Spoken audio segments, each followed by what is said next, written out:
माननीय श्री दीपेंद्र हुड्डा जी।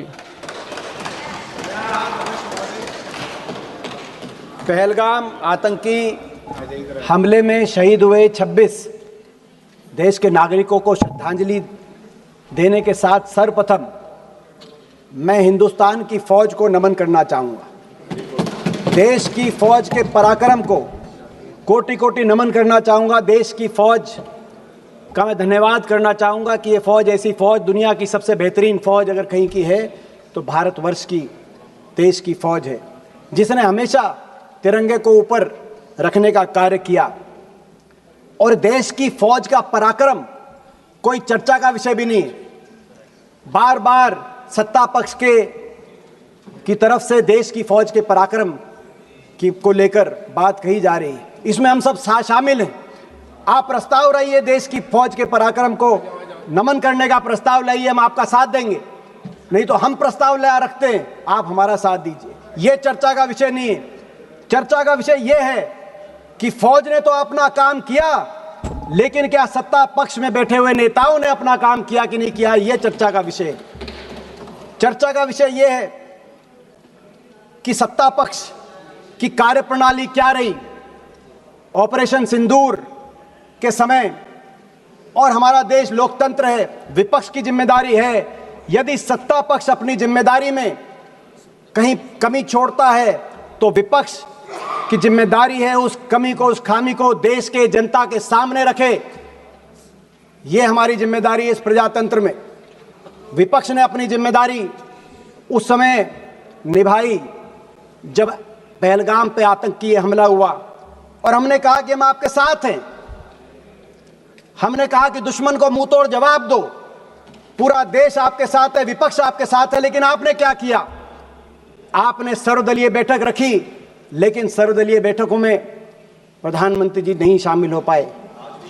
उनकी व्यवस्था दिखाई गई।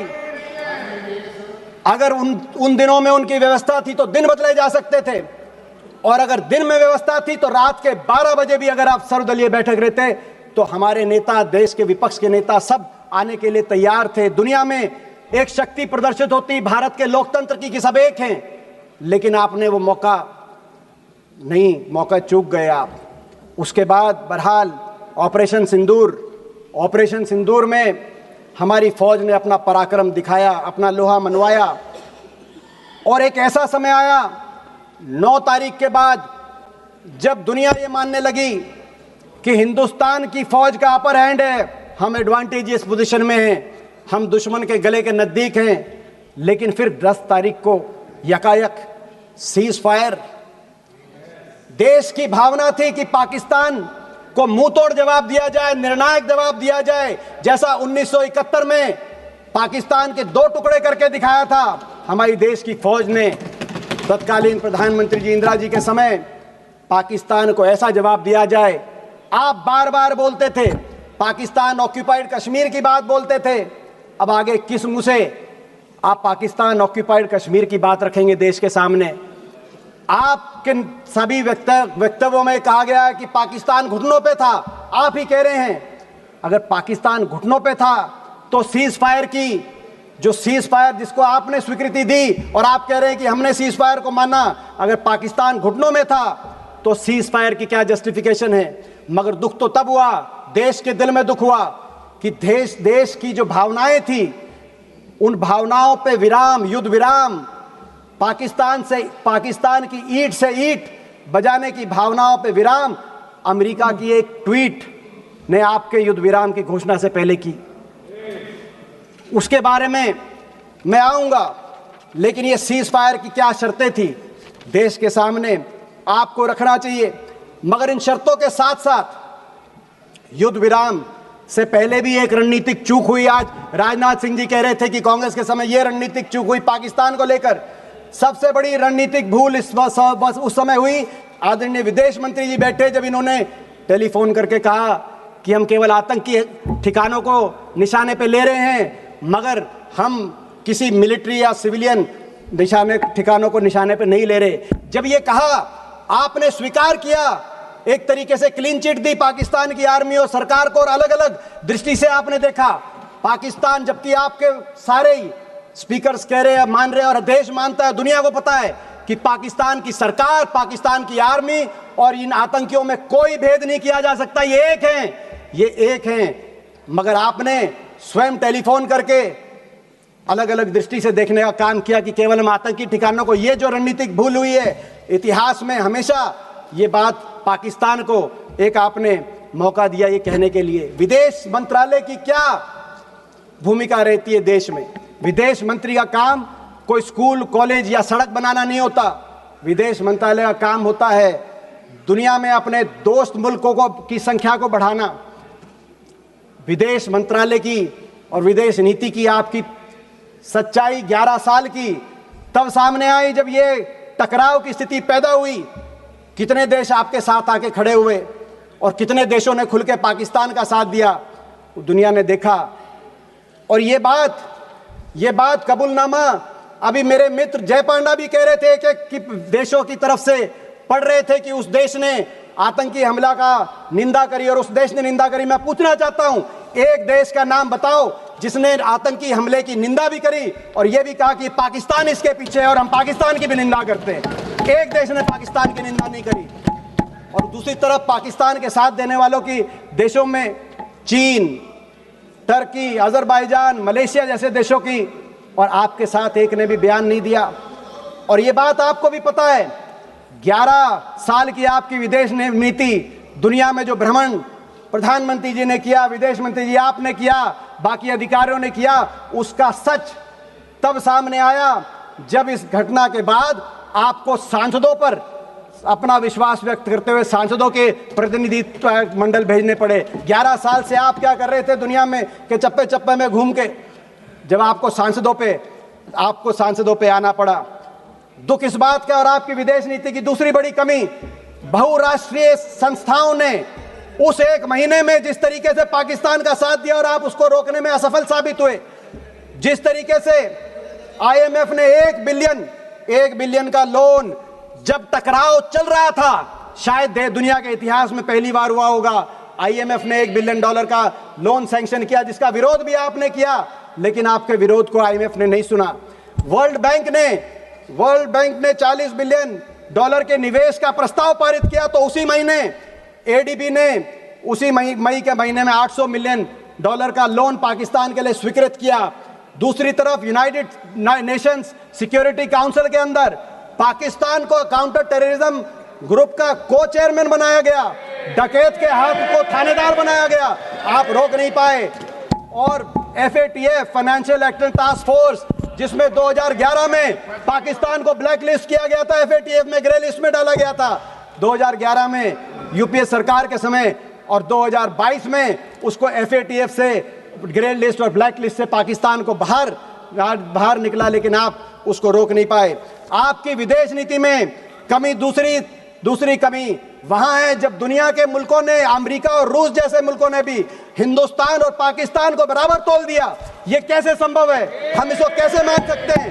एक मुल्क आतंकवाद को पोषित करने वाला मुल्क है और दूसरा मुल्क आतंकवाद से पीड़ित मुल्क है। हम अंतर्राष्ट्रीय ऑर्डर की लड़ाई लड़ रहे हैं, लेकिन आपने देखा बार बार सभी मुल्कों ने बराबर तोल दिया।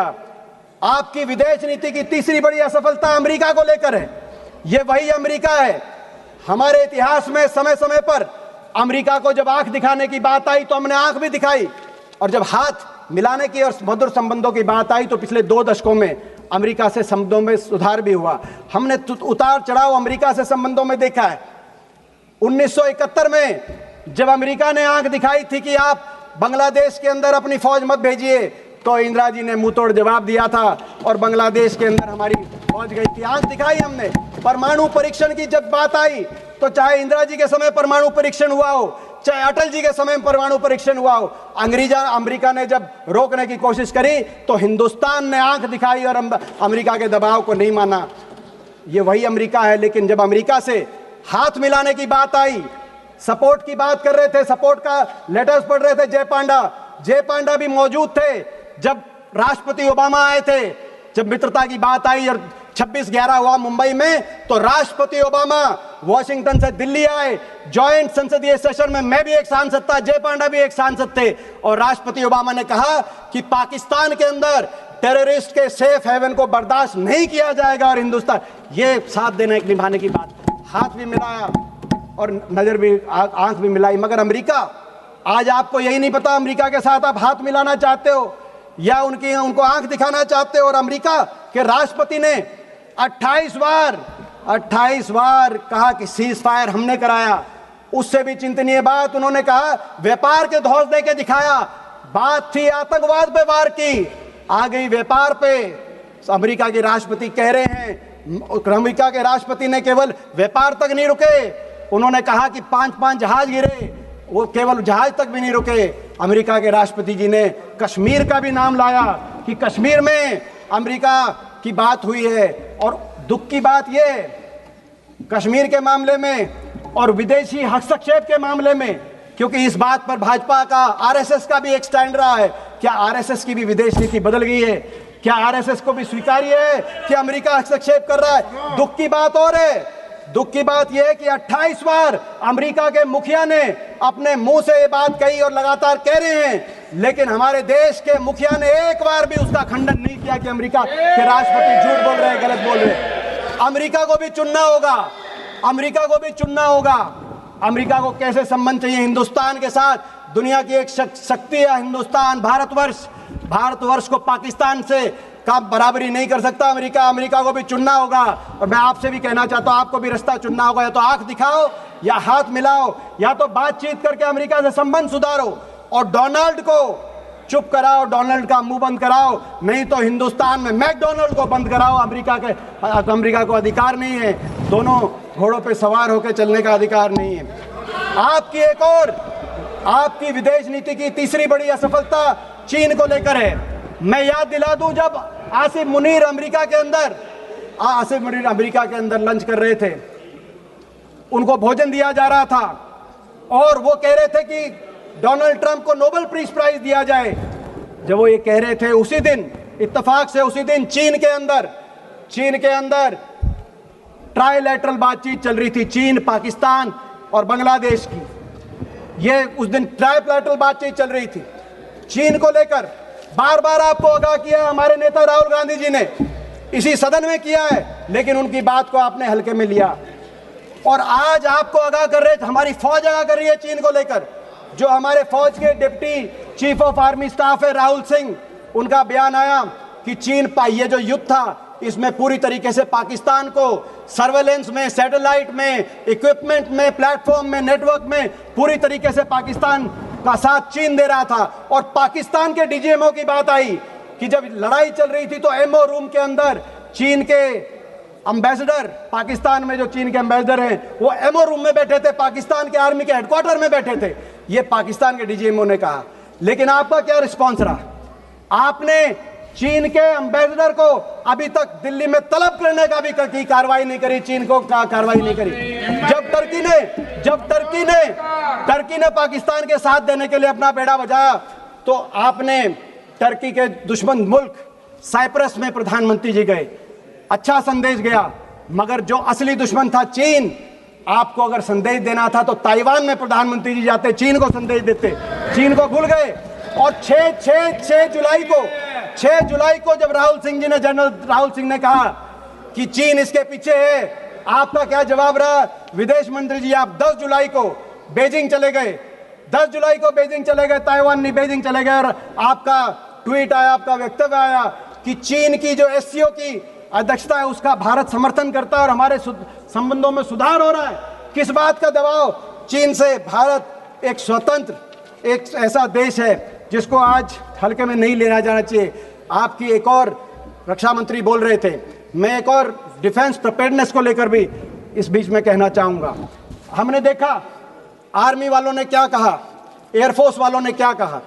मैं दो ही पढ़ना चाहता हूँ, आर्मी और एयरफोर्स, आपको सुनना पड़ेगा वो क्या कह रहे हैं। रक्षा मंत्री जी, आपकी भी 11 साल की रक्षा नीति 11 साल की, उसका रिपोर्ट कार्ड जो हम कहें उससे मत मानना, मगर जो deputy chief of army staff lieutenant general Rahul Singh ने कहा, क्या कहा उन्होंने कहा, राहुल सिंह जी की जो स्टेटमेंट आई चीन को लेकर, उसके बाद उन्होंने कहा the equipment that was supposed to be received in January has not been delivered yet. We still depend on a lot of things from outside, and if all that equipment was made available, the story may have been little different. ये उन्होंने कहा. और हमारे air marshal Amarpreet Singh, जिन पे हमें गर्व है, उन्होंने क्या कहा? उन्होंने कहा, एयर मार्शल ने, हमने नहीं, उन्होंने कहा, not a single project that I can think of has been completed on time. Why should we promise something which cannot be achieved? Hooda ji, air force कह रही है, आर्मी कह रही है, हुड्डा जी, और स्टैंडिंग कमेटी. एक सेकेंड. हुड्डा जी, आपके पार्टी से आज की लिस्ट में बहुत सारे नाम आए हैं, इसलिए आप अपना भाषण जल्दी से ख़त्म कीजिए. और एक सेकेंड, एक ही सेकेंड, 1 सेकेंड, एक सेकेंड. हुड्डा जी, एक सेकेंड. हुड्डा जी, एक सेकेंड. नहीं, एक सेकेंड. नहीं, एक सेकेंड. आपको एक सेकेंड. हुड्डा जी, एक सेकेंड रुकिए.